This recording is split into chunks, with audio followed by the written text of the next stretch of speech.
Magandang araw, magandang tao sa inyo lahat. Welcome sa panibagong video ni Boss Silver. Grabe, ang tagal kong hindi nag-upload ng medyo mahaba-haba kasi mostly nakafocus tayo sa short. Ngunit sa video ko, napaka-excited ko kasi i-review natin ang tatlo sa napakaraping variant na ginawa ng McDonald's ngayong 2023 sa kanilang Pokemon card na Happy Meal. Ayun pa nga yung mga box na nasa likod. Ngunit bago ang lahat, ako po si Boss Silver, gumagawa ko ng mga toy related topic, Nintendo Switch related video, at kung yung trip mo makita sa YouTube recommendation ay mag-subscribe ka na sa akin. Pikachu, si Spaghettito, at saka si Pio Coco. Napakalupit, napaka-astig. So by the way, by just looking at the dun sa design dito sa una, dito, very inspired siya pa rin sa current na Pokemon dito era na yun nga yung ating Pokemon Scarlet and Violet. Meron siyang dito, ito na yung pinaka parang dice na pinaka Pokemon coin na libre. So it comes with the design. Ayun nga si Pio Coco, si Sprigatito, napaka-cute, at of course ang mascot ng nasabing franchise, walang iba kundi si Pikachu. So maliit lang naman na instruction kung kung ano yung mga dapat mong expect sa pagkuha nito, no? So ito yung malulupit lang ng mga details ng card itself. Nakakatuwa lang, no? Kasi napapansin ko dito sa mga baguhang player, talagang really really helpful talaga siya, no? So I really recommend na maglaro na kayo ng Pokemon cards. So and dito yung ating so hindi siya hindi siya parang kung ano yung itsura sa box uniform. So I think lang siya dito, parang dagdag lang siya na I think parang parang card divider. Ito yung pinaka card divider ko. I-compare natin siya sa mga Pokemon ETB. So ito na yung the main event of the evening, ang pinaka malupit at pinaka astig na Pokemon TCG natin siya. So ayun, kung nakakatuwa lang, no, kasi tawag dito na kahit papaano nagkakaroon na siya ng local recognition. Uy, wow, ang ganda ng first pull natin. Nice one.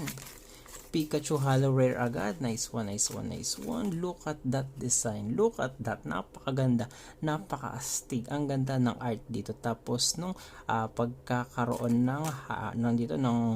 ng halo effect dito, no? Napakalupit. Napaka-astig. And next up is your Cyclizar and ang ating Spawny, no? At saka si Blissey. I think meron lang 15 variant Pokemon card yung license na pwedeng i-release si McDo, no? So I think madami na rin yun, okay na rin, no? Kasi nga syempre lang naman siya para mabilis din siyang makolek at makumpleto ng mga buyer. So next up, meron na tayong Pikachu. So I hope merong pang lumabas. So doon sa sachet ng bawat Pokemon pack, makakadoon dito parang ang chipipay. I don't know, basta parang gano'n ang feel ko. Uy, si Quaxley, ang ganda ng effect, ang ganda. Look at that, man. Yung effect ng holo effect dito, napakaganda at napakastig. Si Kirlia, si Flittle, tsaka si Blissey, napakalupit, napakaastig. So ito, ang pinaka dito, recommended ko lang dito sa mga collector ay mag-purchase kayo at huwag nyo nang i-open, kasi nga after 20 years, sino magsabi, diba, na baka tumaas yung value ng mga Pokemon cards na yan. Syempre dahil Pokemon yan, isa yan sa mga pinakamatatag na franchise sa mundo. So I really hope na kapag nag-purchase kayo, huwag nyo nang i-open, tapos after 20 years may naman yan dito, may year naman yan, makikita nyo na talagang uy, wow, kalos kapareho lang ng ating second pool. So yun lang, napakaganda at napakastig. So in summary, meron tayong Pikachu, meron tayong dalawang copy ng Quaxley.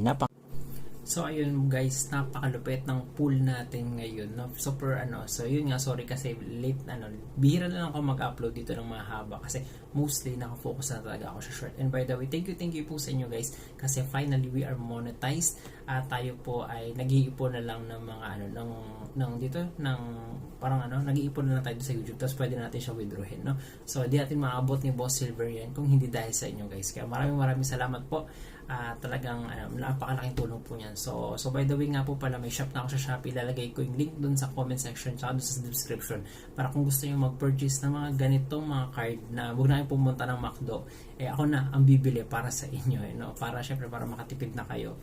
And by the way nga pala, last na, sana yung mga bibili nito, huwag nyo nang i-open, i-keep nyo na lang siya. Kasi after 20 years, 10 years, or 5 years, tataas ang value yan. Promise. Sure ako dyan. Kasi ganyan ang Pokemon talaga. Walang tapon sa nasabing franchise na to. Dahil napakatatag at napakalaki na ng fandom nito. So, I really believe na after a couple of years, tataas ang value niyan. So, yun.